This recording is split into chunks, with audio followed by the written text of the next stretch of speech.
Acción, tu revista mensual de cine y series, con los mejores estrenos de cine, fichas y reportajes coleccionables, series de televisión y 4 pósters todos los meses. Búscala en tu kiosco. Hola, muy buenas amigos, amigas, seguidores, seguidoras del canal Acción Cine en YouTube. Aquí estamos otra vez, Jaime Vicente Echagüe, convocado por Moisés, por Moy, por Reservoir Moy, que nos ha pedido hablar un ratín, un vídeo especial de toda una trilogía. Evil Dead. ¿Cómo que Evil Dead? Será Evil Dead. Aquí lo hemos dicho, ¿verdad, Moy? Toda la vida, Evil Dead, como mucho. No decíamos Evil Dead de milagro. No, vamos a intentar pronunciarlo bien. Evil Dead. Moy, mil gracias por contar una vez más conmigo, por confiar en mí, por traernos un programa triple. Hoy va a ser vídeo largo. Una sesión triple que consta de 3 películas: Posesión Infernal, Terroríficamente Muertos y El Ejército de las Tinieblas. Los que no sois de España diréis, ¿de qué está hablando este tío? Son ¿cómo se titularon aquí en España estas películas? Pero bueno, lo que es lo mismo, la trilogía Evil Dead. Trilogía que en realidad es trilogía, teniendo en cuenta que la continuidad claramente la vemos entre la segunda y la tercera, quedándose al final la primera película como una isla. ¡Ey! Esto es una de las cosas que va a dar juego. Luego os hablaré de eso porque es debatible y es una de las muchas cosas divertidísimas que tienen estas películas. Pero es verdad que el protagonista siempre es el mismo, y es este Ash, encarnado por Bruce Campbell. Ese nombre lo vamos a repetir mucho, pero aún vamos a repetir más el de Sam Raimi. Estamos ante uno de los cineastas, yo creo que más justamente precoces en la historia del cine. O mejor dicho, pocos realizadores han logrado tener tanto éxito siendo tan jóvenes como este chaval. 22 añitos que tenía aquí el pequeño Sam, un chaval que, como tantos otros, quedó hechizado la primera vez que cayó en sus manos una cámara de vídeo, que comenzó a hacer películas con la célebre Super 8 con 16 años, con otro amiguito de la misma edad que se llamaba Bruce y se apellidaba Campbell. Ambos ruedan cuando ya tienen 20 años un mediometraje de media hora titulado Within the Woods, con Sam dirigiendo, y Bruce, que era el más fotogénico, pues dicen, chico, tú eres el que te llevas a las chicas, tienes que protagonizar este modestísimo trabajo que se convierte en el germen de Evil Dead, titulada en España Posesión Infernal. Los muertos malvados, los muertos malignos, sería la traducción literal, más o menos. Casi mejor que Posesión Infernal, o sea, mejor que se haya quedado Posesión Infernal. Ocurrió algo que a día de hoy, por cierto, cuando se estrenó esta película, sigue pasando. Si os fijáis, todos los años se estrena una película de terror que le gusta mucho a Stephen King. Stephen King lo manifiesta públicamente y eso supone un impulso a la hora de comercializar una película. Eso ocurre, lo hemos visto en este 2025, ocurrió hace relativamente poco en España, con La mesita del comedor, y ocurría también en 1982, después de que Stephen King pusiera muy bien la película y New Line Cinema adquiriera los derechos para distribuirla.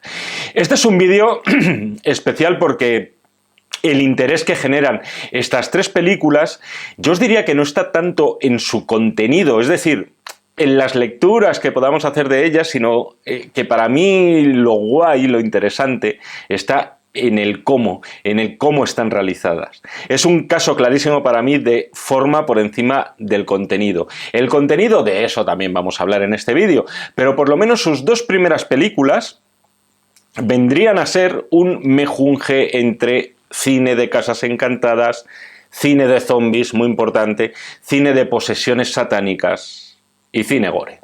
Esta trilogía, y más concretamente las 2 primeras, que no la tercera, están inscritas en el género gore. Hago mucha distinción todo el rato en esto de las 2 primeras y dejando como un poquito más al margen la tercera. Los que habéis visto la trilogía ya sabéis por qué, pero en esencia este vídeo va de gore. Eso vaya por delante. Y como aviso, en este vídeo vamos a hablar de destripamientos, de mutilaciones, de viscosidades, de todos los colores y sabores, de gore. Y además de gore hecho con lo opuesto. Esta película se sabe lo que costó fueron en torno a unos $400.000, dinero que Sam Raimi mendigó a un montón de amigos y conocidos y, por supuesto, a familiares. En ese sentido, estamos ante cine independiente, 100%. Esto sí que es cine independiente. Y en cuanto a lo que recaudó la película, ahí es más difícil saberlo con certeza, o por lo menos ves que las fuentes bailan, difieren más. A nivel nacional, acabó recaudando unos $2,5 millones. No está mal es decir, 8 veces más de lo que costó, pero sobre todo está el éxito popular. Eso sí que es incalculable, el éxito del boca a boca y de que a medida que pasaban los años se iba convirtiendo en esa película que todo fan del terror tenía que ver. Pero como os decía, lo guay para mí no está tanto en el fondo, en lo que es la historia, si lo preferís, sino en la forma. Aunque tengamos 2 primeras películas muy similares en la puesta en escena y también en el tono, el primer Evil Dead a mí me parece incomparable con las otras 2 películas. Tened en cuenta que la primera parte, como os he dicho, costó menos de 400.000 pavos. El presupuesto de la segunda fueron $3,5 millones. Y se nota, y os diría que no para mal, esa economía de medios de la primera película. La primera peli es un compendio de muy ingeniosos trucajes visuales, con también sonoros y evidentes gazapos, los dirá alguno, en ocasiones motivados también por gazapos, quiero decir errores de continuidad, motivados también porque cada dólar estaba contado. Es una película a la cual sería muy fácil, y creo que también un poquito ruin, ponerla a parir por esos fallos de continuidad que tiene, que los tiene, y algunos son muy gordos o muy groseros, como dicen los finolis hoy en día. Lo justo en una película de estas características, me parece a mí, es valorar sus hechuras, valorar la realización, valorar la técnica con la cámara. Raimi, ya sabéis, que es un tío que se le nota cuando dirige una película, y el enorme ingenio y talento que hay detrás de todo este proyecto demencial, eso es verdad, parido por un chaval de 20 y pocos años. Pero ya me estoy adelantando a hablar de la primera, por lo divertida, y esto es a nivel muy general, por lo divertida que es la trilogía, por ese ingenio que atesora, por la ausencia total de vergüenza que tiene, por la osadía que tiene, por la atmósfera que logra crear. Vamos a hablar mucho de atmósferas en estas películas, con lo justo, y porque además si las veis de seguido os podéis pegar un pedazo de sesión de terror ochentero de 4 horas y media, un poquito menos. Le doy a la trilogía una calificación global de 4 estrellas sobre 5.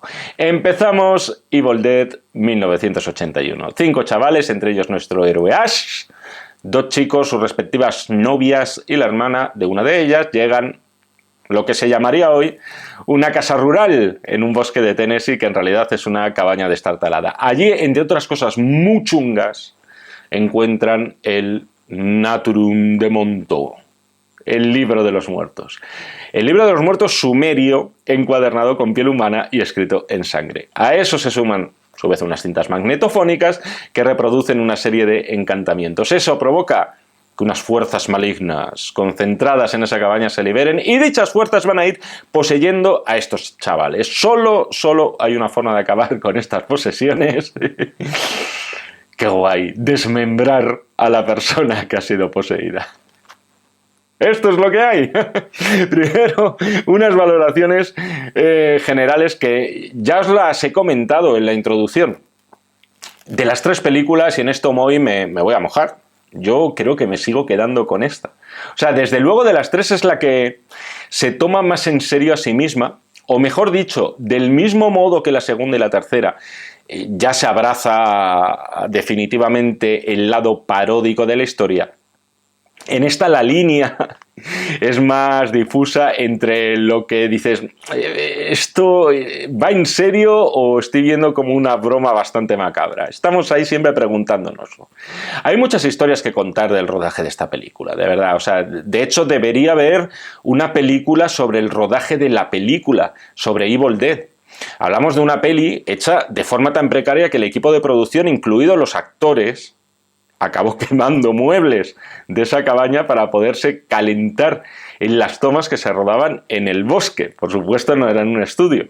Los actores corrieron el riesgo de quedarse ciegos poniéndose unas lentillas que simulaban los ojos demoníacos. Y ya os digo yo que 9 de cada 10 oftalmólogos las prohibirían. Una de las actrices perdió las pestañas. Perdió las pestañas cuando le retiraron la máscara que tenía pegada a la cara. Casi posiblemente se cometió más de una y de dos y de tres ilegalidades durante el rodaje de esta película, pero en medio de toda esta cutrez de recursos, resulta que había un realizador totalmente amateur, sin estudios de cinematografía, pero enamorado del cine. Y además resulta, pues oye, a veces pasa que era muy talentoso. Por ejemplo, hoy recordamos todos ese plano subjetivo, el plano subjetivo del mal, podríamos llamarlo así, ¿no? A toda velocidad, recorriendo el bosque. Lo tenemos al principio y lo tenemos al final.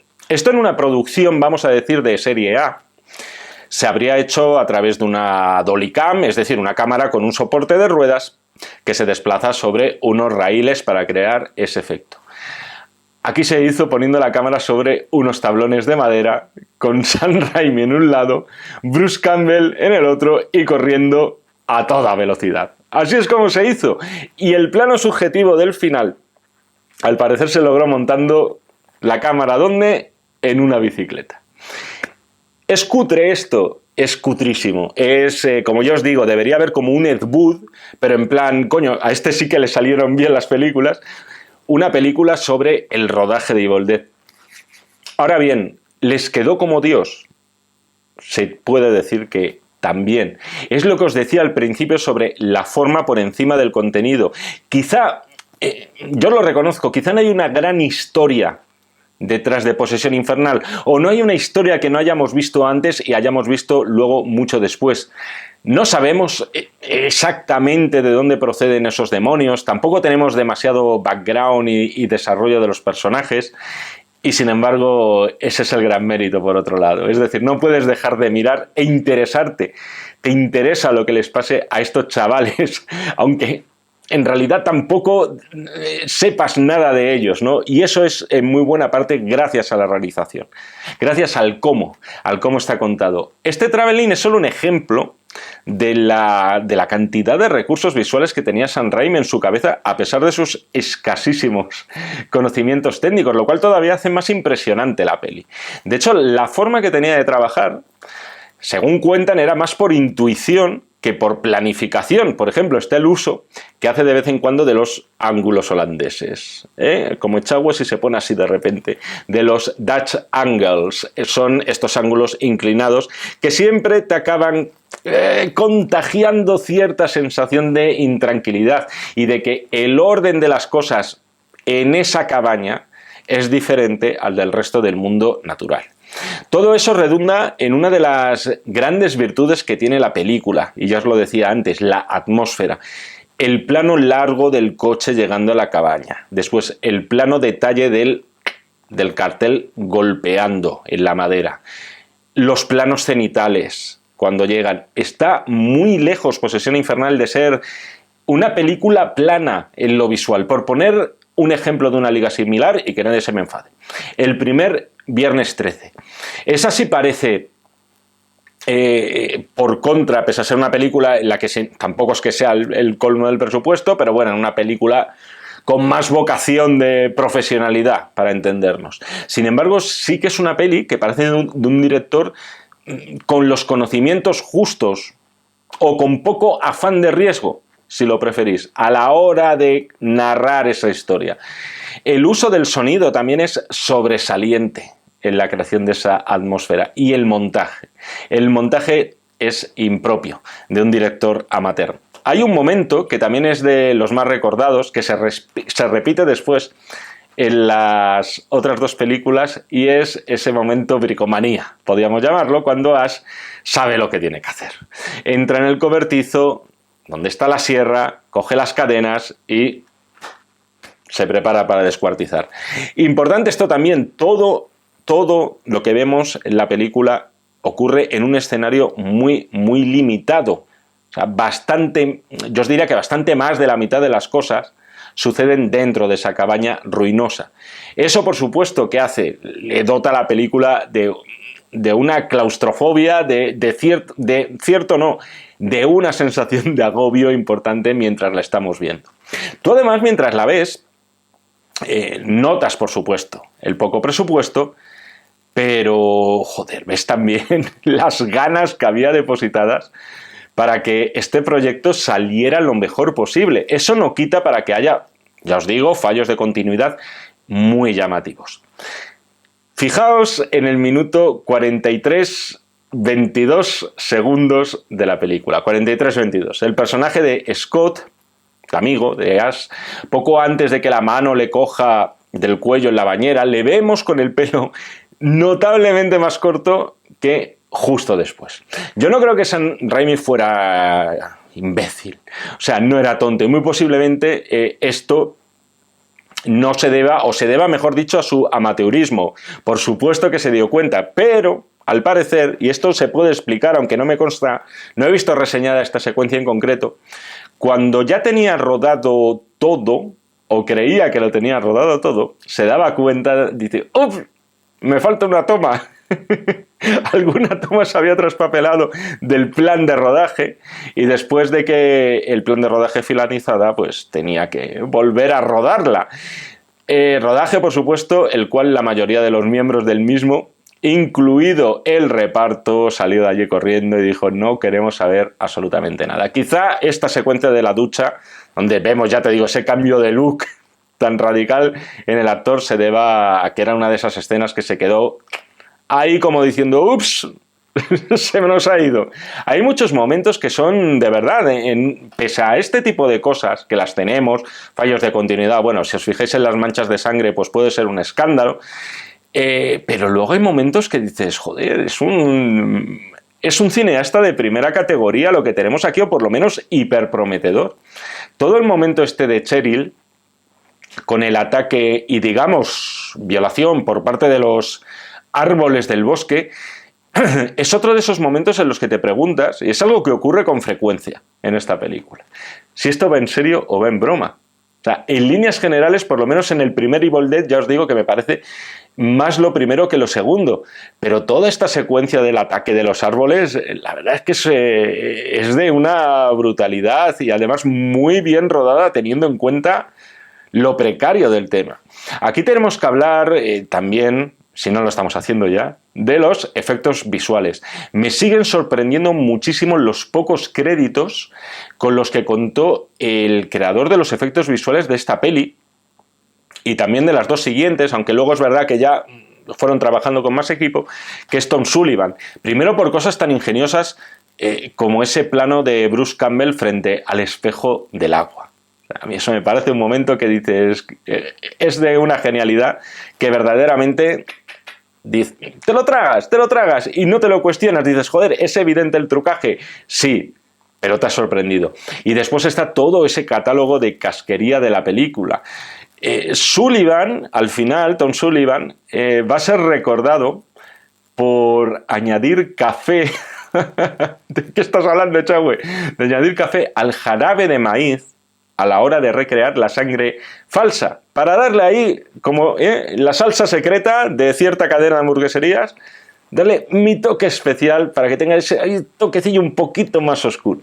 Pero eso es solo un detalle. Luego tenemos esa descomposición, la descomposición de los cuerpos del final de la película, saliendo esas lenguas por todos lados y después brotando también una especie de garras por ahí. Es otro de los hits de la peli. Todo el momento final de descomposición. Toda la segunda parte de la película, al final los efectos visuales acaban siendo los verdaderos protagonistas para mí. De ahí lo que os digo todo el rato de aquí importa casi más el cómo que el por qué. Y hay momentos muy, muy, muy divertidos.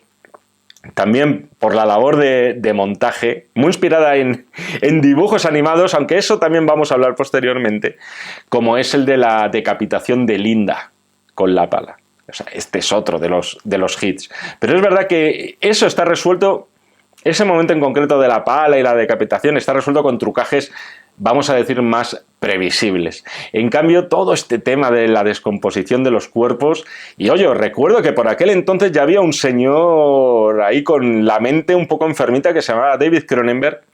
Aquí se echó el resto, a través, por cierto, de la técnica del stop motion, la cual la vamos a citar más veces en este vídeo. Y creo que este es el momento precisamente para hablar de influencias. El cine de Ray Harryhausen, este sí, mago reconocidísimo de los efectos visuales en general y concretamente del uso del stop motion, son una de las influencias clarísimas para Raimi, reconocidísimas por parte de él, y no digamos ya en la tercera película. Después, más guiños. Me llama la atención que muy al principio vemos en la cabaña un póster de Las colinas tienen ojos, la de Wes Craven, la de los 70. Aunque en este caso más que una influencia era un chiste privado, una referencia que su película iba a ser más aterradora que la de Craven. En fin, cuitas ahí entre ellos, aunque parece que de buen rollo y de colegueo, porque luego hubo más referencias cruzadas. Posesión Infernal es una película, sin duda, como os decía antes, a la hora de definirla en qué géneros concretos, es una película hija de su tiempo. Y que sin gente como Wes Craven, como Carpenter, como Cronenberg, las 3 Cs, o incluso con el Brian De Palma de los años 70.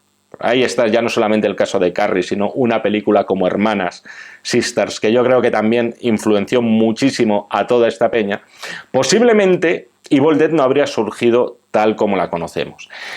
Y por supuesto hay otra que no empieza por C, que empieza por R, que es Romero, George A. Romero, y su primera Noche de los Muertos Vivientes del año 68. Si os fijáis, el esquema de Evil Dead es prácticamente el mismo, es decir, grupo de personas encerradas en una casa y que van siendo poseídas. Más influencias, por supuesto, ese libro de los muertos sumerio que os he citado está basado en el famoso Necronomicon de Lovecraft, aquel libro que encuadernado en piel que lleva a la locura a todo aquel que lo lee y que, por cierto, esto fue uno de los grandes. Tenéis un vídeo que iba a decir que me costó mucho, bueno, sí, joder, me costó bastante hacerlo y creo que mola un montón, que es todo el cine de Lovecraft, todo el cine no influenciado por Lovecraft, que eso sería ya interminable, pero sí todas las adaptaciones más o menos reconocidas de Lovecraft en el cine. Eso fue un puntazo enorme aquí del amigo Lovecraft, el crear el falso mito de ese libro de los muertos que el que lo lee enloquece. Mucha gente le preguntaba a Howard Phillips: oye, esto yo creo que lo he encontrado, lo he visto en tal librería, me lo están vendiendo por ahí. Maravilloso. La película en sí misma, Evil Dead, podría haber sido un relato del escritor, en el sentido de que se centra también en un poder ilimitado de ciertas fuerzas ocultas para las cuales no existe una explicación ni racional ni irracional, dentro de una historia en la cual los protagonistas además están condenados desde el principio.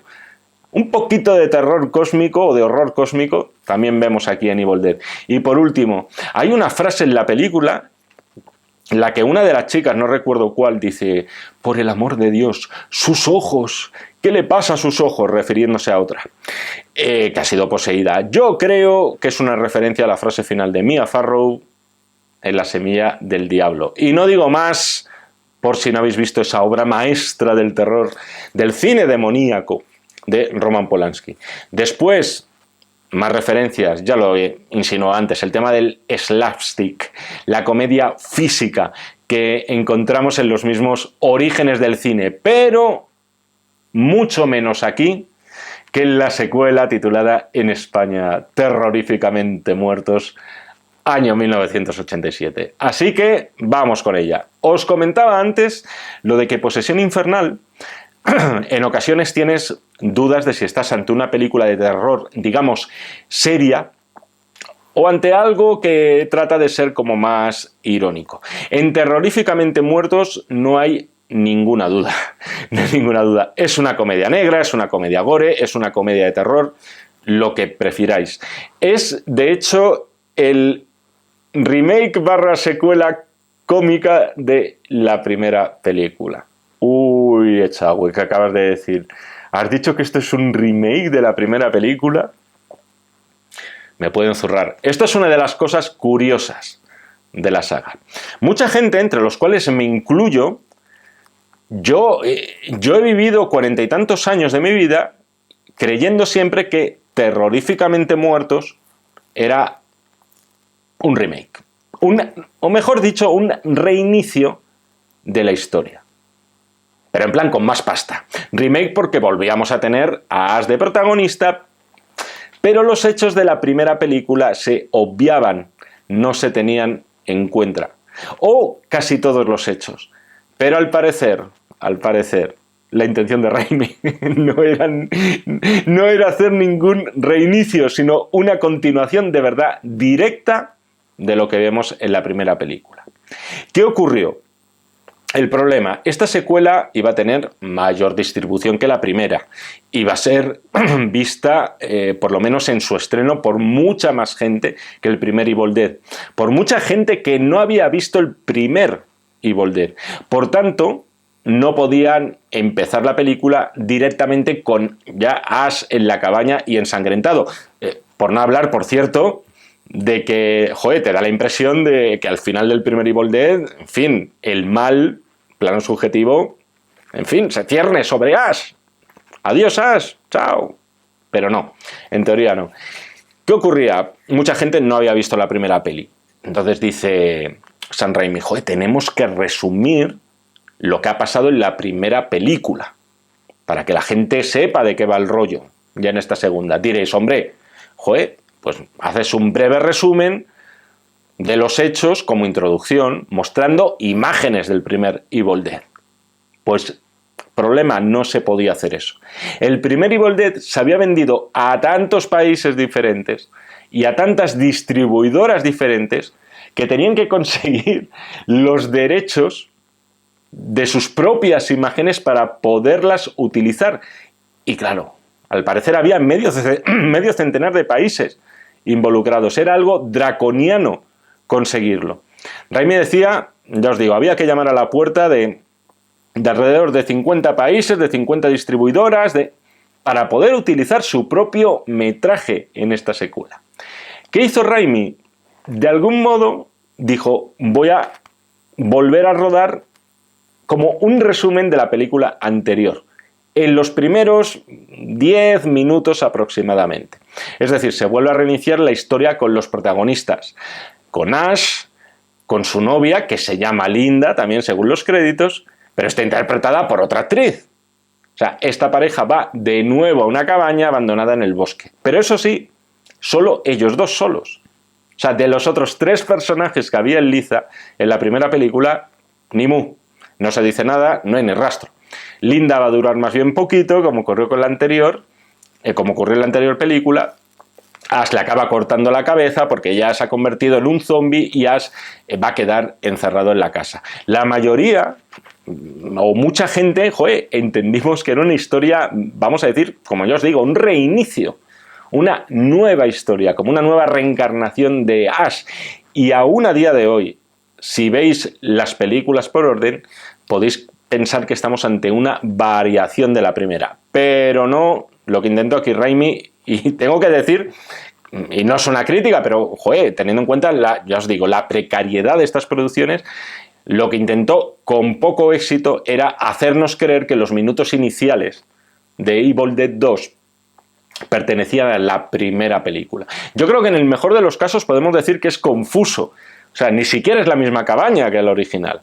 El original quedó absolutamente, creo que destruida, según leí, aunque no lo tengo certificado, pero al parecer los dueños de esa cabaña original, que no era de Raimi, acabaron tan hartos de que un montón de curiosos quisieran conocer la cabaña de la película, que la acabaron quemando.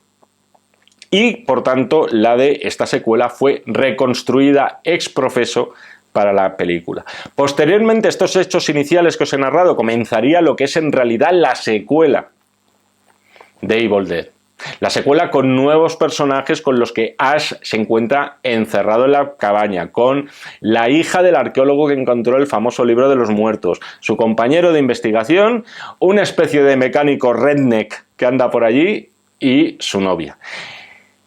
Esta es una película la cual Raimi, también hay que ver un poco cuál ha sido la trayectoria aquí entre medias. Han pasado unos cuantos añitos. Raimi intentó resarcirse del fiasco que supuso su primera película al margen de todo este universo de Evil Dead, que es Crime Wave. Comedia, por cierto, coescrita por dos de los grandes coleguitas de Raimi, que son los hermanos Coen. Y película titulada en España con el demencial título Ola de crímenes, ola de risas. Por lo que sea, la película no triunfó y en España tampoco. Fue un fracaso comercial gordísimo. Y fue así, por insistencia de su publicista, que le dijo a Raimi, vamos a volver, o tienes que volver al mundo de Ash. De nuevo Stephen King le echó un cable a Raimi. Era tan fan de la primera película que lió al productor Dino De Laurentiis para que pusiera pasta en esta secuela. Fijaos lo que son las cosas.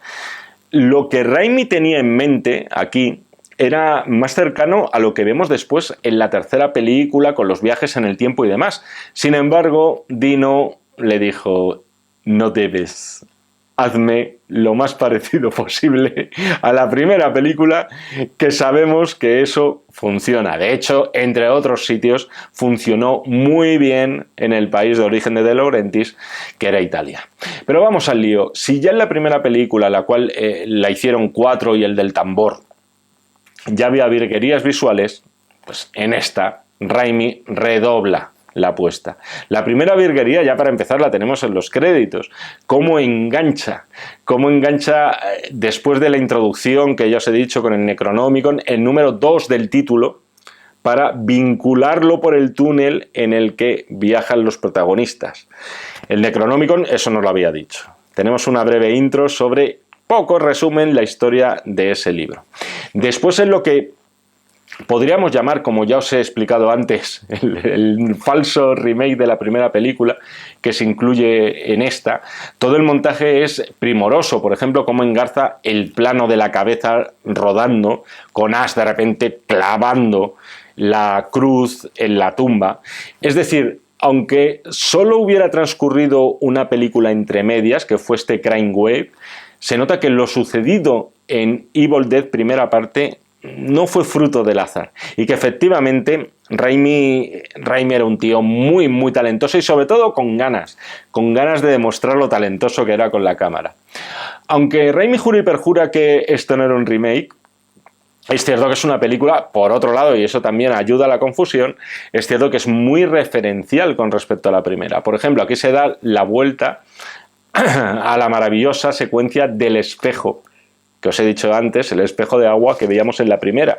En este caso, con el cuerpo del espejo, que vemos cómo sale y cómo al final le estrangula, para ver luego que Ash está estrangulando a sí mismo. Después, por ejemplo, también se reedita la secuencia a su manera también, la secuencia de los árboles de la primera. En este caso, vamos a decir que de una forma menos lasciva. Esto es curioso. Era algo más bestia en la primera película. Evidentemente, película independiente, no tienes ataduras. Aquí ya tienes a un tío como Dino De Laurentiis pendiente de ti. Volvemos a tener de nuevo esa secuencia de montaje, como ya os he dicho antes, el momento bricomanía, esta vez para crear una imagen, y no voy a decir icónica, porque estoy empezando a pillar bastante manía al adjetivo. O sea, me he propuesto utilizar referencial, emblemática, mítica incluso, aunque también le estoy pillando. Pero, joder, la imagen icónica, una imagen icónica del cine fantástico contemporáneo es ese hombre a una motosierra pegado, que es Ash y su Groovy. O sea, esto también, ya os digo, la forma por encima del contenido. Por cierto, en el cobertizo, y esto sí que hay que leerlo porque es, o sea, muy difícil verlo. Tenéis un nuevo guiño a Wes Craven, porque incluyeron un guante tipo Freddy Krueger. Además pega en ese sitio, pega pero mogollón. Es verdad que es muy complicado de ver. Tened en cuenta que Craven incluyó un momento, una pequeña secuencia del primer Evil Dead en Pesadilla en Elm Street. Está viendo una de las protas por televisión, devolviendo así el guante, y nunca mejor dicho, por la mención de Las colinas tienen ojos de la primera película. Sin embargo, aquí tenemos que hablar de la mano. O sea, no estamos en una... ¿De la mano? ¿De qué hablas, Chagüe? Sí, la mano, tan manitas. No estamos en una película quizá en la que toque alabar a los actores, no porque lo hagan mal, sino porque, joder, no quiero redundar ya más en esto, pero los personajes no van más allá del cliché. Nuestro Ash vendría a ser un nerd, un pardillo universitario, la verdad es que no tiene pinta de eso, pero bueno, entendedme, tiene un poco pinta de que un poquito nerd puede ser, o más bien un poquito geek, ¿no? Poco más o menos, a medio camino entre el nerd y el guay, que se ve obligado a transformarse en un héroe debido a la amenaza de estas fuerzas malignas. Pero toda esta parte de la mano, toda la interpretación física aquí de Bruce Campbell, es una maravilla. O sea, es que cada vez me sorprende más. Además, improvisada completamente por él.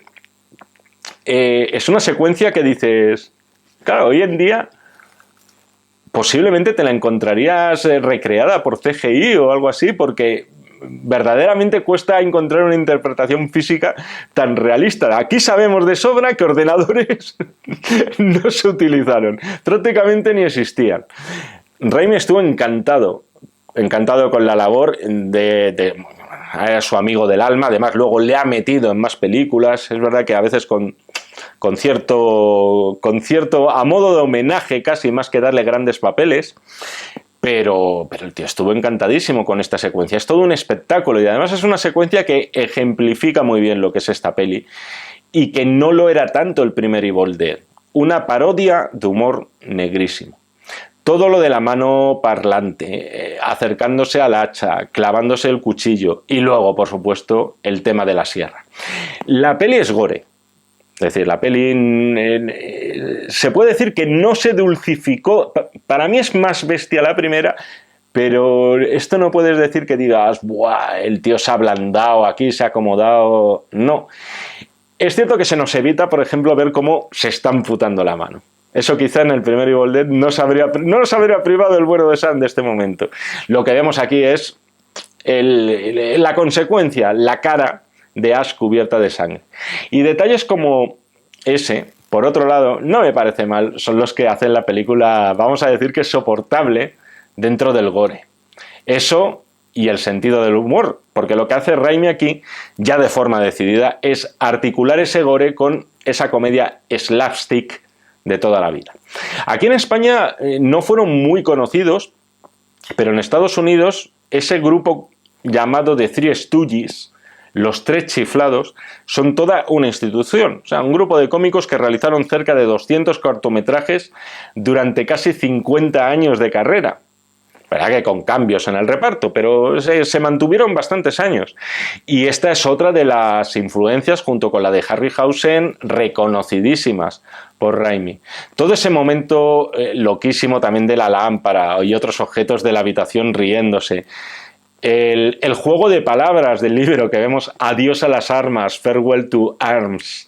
Efectivamente, arms se puede traducir como arma, pero también como brazo. Toda esta parte es loquísima. Y por si teníamos alguna duda, nos sumerge al final Raimi en todos estos tramos de película en una cosa un poco inédita que podríamos llamar un slapstick gore, que creo que es el principal logro de esta película. Es decir, una mezcla que no sabíamos que se podía hacer. Esto es como cuando alguien inventó el Bloody Mary. Coño, ¿y si pongo zumo de tomate con vodka? Es verdad, con vodka. Dices, joder, parece demencial, coctelazo. Pues aquí pasó lo mismo, slapstick y gore, juntos por fin. El gag siempre es visual, además, no verbal. O sea, toda esta secuencia, toda la secuencia de Ash, o casi todas estas secuencias de, ya no solamente la de la mano, sino todas las que tienen, vamos a decir, presencia maligna, podrían haberse rodado sin sonido y, por supuesto, entenderse, pero el sonido, como ya os he comentado, también es importante. También es muy importante dentro del cine de terror en general y del cine de Raimi en particular. Por ejemplo, también tenéis esa secuencia que es 100% real, y es cuando están intentando cerrar a la bruja en el sótano y acaba saliendo de ella un ojo disparado hacia la boca de una de las chicas. ¿Por qué he dicho 100% real? Quería decir 100% artesanal. Y ese plano del ojo disparado, entrando en la boca ahí, como si fuera la manzana de Guillermo Tell, es también muy Sam Raimi y muy ilustrativo de lo que quería hacer en esta peli. Pero yo os digo que hay también mucha sangre. O sea, yo no bajaría esta película de la categoría de gore, por mucho sentido del humor que tenga. Hay alguna lluvia de sangre espumeante que resulta casi inverosímil por su cantidad. De hecho, hay errores de continuidad en este caso, con la sangre. Está después, joder, la vieja voladora, la vieja con esa tripa asquerosa, de nuevo aquí echando mano del stop motion clásico, cuando el cuello de ese ser se empieza a hacer extendible, tenéis hachazos tras los cuales brota una sustancia verde repulsiva. O sea, indudablemente se nota el salto, se nota la mejora del diseño de producción. Entre los expertos en maquillaje, ¿quién se encontraba aquí? Greg Nicotero. ¿Quién es Greg? Uno de los grandes. Uno de los grandes, sobre todo por haber sido discípulo de Tom Savini, habitual del cine de zombies de Romero. Sobre todo The Day of the Dead, que también creo que estaba en Dawn of the Dead. Estoy hablando de las películas de los 70. Pero que ese trabajo de Savini es referencial. Y además Greg Nicotero, por cierto, aparte de ser experto en efectos especiales, después fue showrunner de Walking Dead. E importante ya para ir finalizando con esta película, aparte de todo esto que tenéis ya a Ash con sus canitas en las sienes, arrastrado a un agujero temporal que le lleva a la época medieval, dejándonos la puerta abierta a Evil Dead 3, bien traducida en este caso, la única, El Ejército de las Tinieblas, año 1992. Yo os juro que pensaba que sí que sabía que había más diferencia de la que parece entre las dos primeras películas, pero os juro que pensaba hasta ahora, también me he pasado 40 y tantos años pensándolo, que eran bastante más seguidas, quiero decir, en fechas de rodaje, y sin embargo tenemos otra vez 5 años de diferencia, prácticamente lo mismo que se llevan las dos primeras.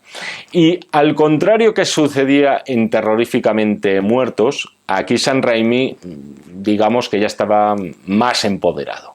Fue un buen chico. ¿Por qué? Porque aquel Darkman, que fue su proyecto más caro hasta entonces, joder, casi 50 millones de dólares recaudó la película, y no era tampoco la superproducción. Y Universal y Dino De Laurentiis también se portaron bien con Sam y le dieron una generosa cifra de 11 millones de dólares para rodar este Ejército de las Tinieblas. Pero bueno, Raimi y su hermano ya estaban trabajando en el guión de la tercera antes de acabar Darkman. Tenía muy claro todo este tema de que quería llevar a Ash al año 1300 después de Cristo, que, como ya os he comentado antes, era una idea que no se quitaban de la cabeza.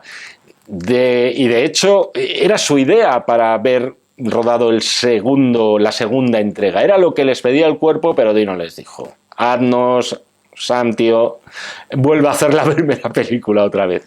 De las tres pelis, yo os digo, esta es la más cara con diferencia. Y por cierto, se nota también con cositas como poner a Danny Elfman, que ya por aquel entonces estaba bastante consagrado, ya había hecho la banda sonora de Batman.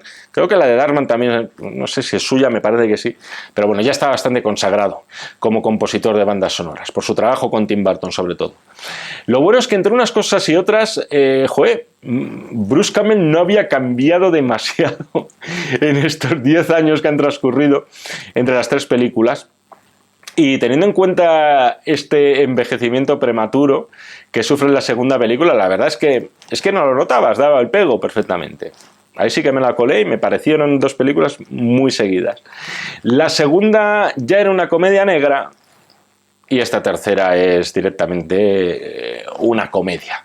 Si al final de la segunda ya se nos abría la puerta al delirio, con todo el tema de ese agujero, espacio de ese gusano espacio-temporal que arrastras, esta tercera es ya un delirio en sí misma, en el cual no es difícil rastrear las influencias. Yo, como fanático de los Monty Python, es imposible que no me acuerde, viendo esta película, de la dupla de La vida de Brian y, estamos hoy con los títulos en castellano, Los caballeros de la tabla cuadrada, que es como llamaron en España a Monty Python y El Santo Grial.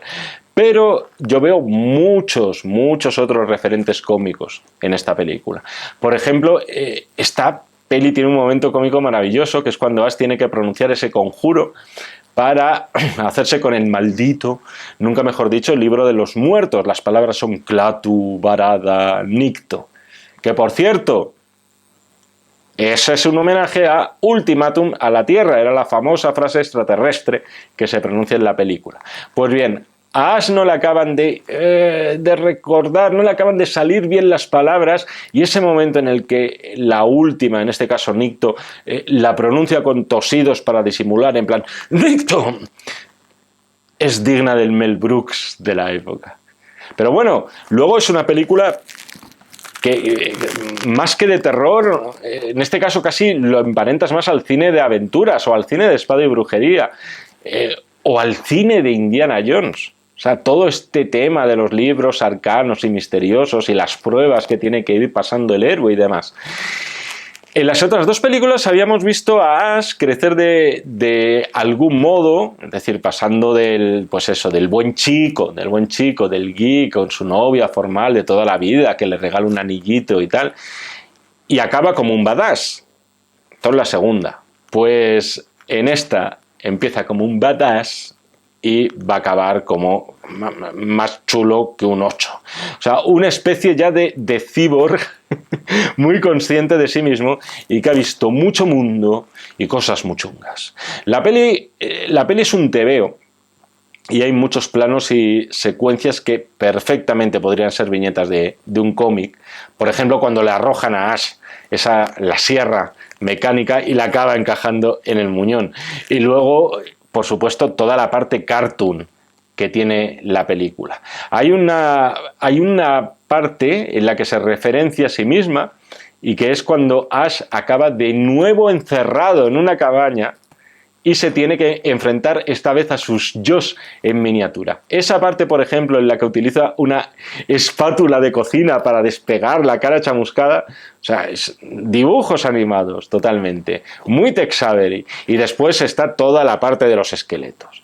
O sea, si ya en la película anterior ya se citaba a Ray Harryhausen, en este caso es directamente homenajear, plagiar, fusilar, decir, me voy a marcar aquí un Ray Harryhausen, y en especial a la mítica, y ya os digo que aquí no superada desde mi punto de vista, la maravillosa batalla de los esqueletos de Jasón y los Argonautas. Tenéis un vídeo completo de todo el cine de Ray Harryhausen hecho por un servidor aquí en el canal de Acción Cine. No me quiero enrollar mucho más porque yo me he prometido a mí mismo no superar la hora. Poco más que contaros de esta película, más que nada porque si no este vídeo, ya os digo, me van a chapar. Pero sin duda la menos gore de las tres, la más cómica de las tres, la más simpática de las tres. Para mí no la mejor, pero sí la más simpática. Y hay un detalle argumental que viene implícito, pero que para todos los que nos chiflan las películas de viajes en el tiempo no deja de ser muy curioso. Tened en cuenta que Ash consigue viajar al pasado, al año 1300, gracias al libro de los muertos. Ese libro, según se nos decía en la película, lo había encontrado el científico en las ruinas del castillo de Kandor.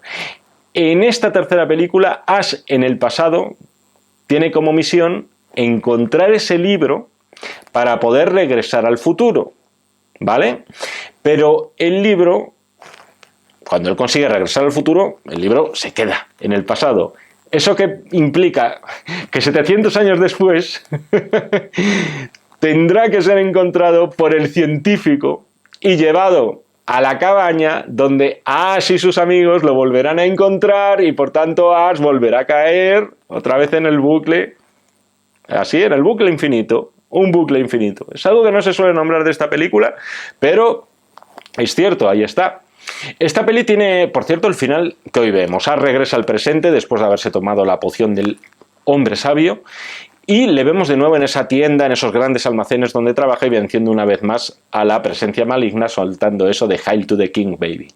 Sin embargo, os invito, porque está perfectamente rodado y montado, ver cuál era el final original que tenían pensado Sam y su hermano Ted. Ash toma la poción, pero calcula mal el número de gotas que tiene que tomar, un poco Monty Python esto, y resultado, acaba despertando en una ciudad de Londres totalmente devastada y destruida, y Ash empieza a lamentarse allí al más puro estilo de Charlton Heston en El planeta de los simios. Universal dijo, no, esto me lo tenéis que acabar bien. Acabádmelo bien, por favor. Acabádmelo bien. Las películas con finales tristes no acaban de tirar. La película acaba bien. Pero ve de ese final porque de verdad es que no está nada mal. El mundo de Evil Dead no se acabó con estas películas. Un remake de la primera peli, que por cierto está bastante bien dirigido por Fede Álvarez. Una secuela, una especie de secuela de aquella película que ya os tengo que reconocer que me la he saltado, y una serie de televisión recuperando a Bruce Campbell, que es Ash vs Evil Dead, serie desgraciadamente cancelada. Eso es todo el juego, que no es poco, que ha dado esta franquicia ideada por un chaval de 20 y pocos años, sus colegas y su cámara. Y hasta aquí, no me da tiempo a hablar más de este vídeo especial dedicado a Evil Dead. Si queréis mi opinión sobre el remake de Fede Álvarez, haced como Moy. Moy, ¿qué ha hecho? Ha dicho, joder, quiero que Jaime Echagüe me haga un vídeo especial de la trilogía de Evil Dead. Oye, escribo a la revista Acción. ¿Cómo que le escribes a la revista Acción? ¿Dónde es eso? Tal, pues mira, debajo de este cabezón tenéis una serie de instrucciones a través de WhatsApp, a través de Telegram. Quiero que Jaime Echagüe me haga una película, estoy para hacer películas, una crítica de Posesión Infernal 2013. Y oye, pues como le ha pasado a Moy, pues muy posiblemente Jaime Echagüe os la haga. Moy, amigo, espero que te haya gustado este vídeo, espero que el tiempo invertido, el dinero invertido en este vídeo te haya merecido la pena. Y espero que, joder, que aparte de Moy, todos los demás también lo hayáis podido disfrutar. Y si no habéis visto estas películas, ya que no os diga, que nadie pueda decir que Jaime Echagüe es un mentiroso y no avisa las cosas. Ya sabéis lo que os vais a encontrar. Nos seguimos viendo en el canal de Acción Cine, si así me lo requerís, y nos seguimos leyendo en este y en todos los que están por venir de los números de la revista Acción. Muchísimas gracias y hasta otra. Acción, tu revista mensual de cine y series, con los mejores estrenos de cine, fichas y reportajes coleccionables, series de televisión y 4 pósters todos los meses. Búscala en tu kiosco.